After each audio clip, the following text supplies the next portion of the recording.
Welcome to the Weaves Guidebook, Amethyst Mire. This is a return to the slaughter objective in Weaves, marking it as one of the easier weaves in this section. This weave is also notable for the lack of disablers on the majority of the map, making tanky classes like the Handmaiden practically immortal even if they're completely separated from the party. The strategy my group has found is easiest for completing the weave is sticking the DPS behind the tree to the far right side of the map, near the beginning. Enemies cannot path to you if you stand back here, and ranged enemies have a hard time hitting you as well. We then take a spawner and clear out a couple of the specials that would be particularly dangerous to the party when they're all clumped, specifically the gas rats that spawn. The spawner can then run nearly to the end of the map, right around the buildings before the end sprint. Once they spawn the bannermen in, it's a good time to turn around. Any further and you risk spawning in the disablers and dying. The spawner can then take all the enemies they've spawned and walk them all the way back to the party so that the DPS can clear them out safely.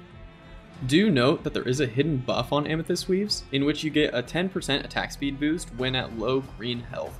This can be useful for many move techs to increase the speed at which you can create distance between you and the massive horde you've spawned.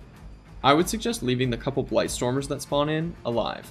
They're not particularly dangerous to a lone spawner, as the spawner should be exceptionally mobile, and they can be your best friends if the storms hit large clumps of enemies. This isn't incredibly likely in my experience, as they will frequently refuse to cast for whatever reason, so you can clear them if you just want the extra essence. It is important that the spawner backs up on this weave when someone goes down. If someone respawns and is past the bannerman spawn, they are unlikely to be resable for the duration of the match, which is both boring for them and heavily impacts party DPS. I've alluded to these disabler spawns quite a bit, but they don't really have to be that big of an issue on this map if you have a Handmaiden.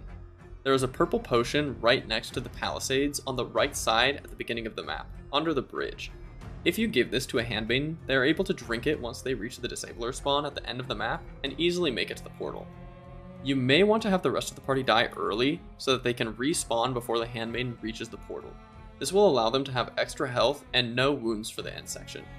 This can be done because the purple potion makes the end sprint extremely easy for the Handmaiden. The final battle of this map is fairly long, so you'll want to get all the time you can reasonably get.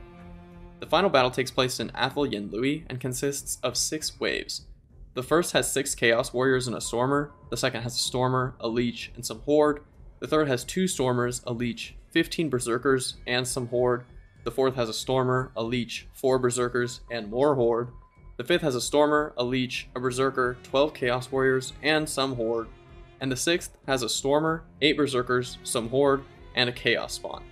As you can see, this will go on for a while.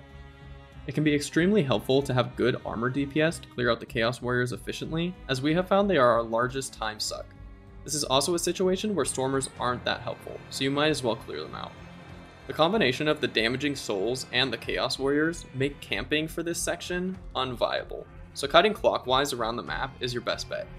Make sure to delay slightly at the top of each ramp to allow the enemies to catch up and clump up, which will make it so you have more time to do damage after dropping down.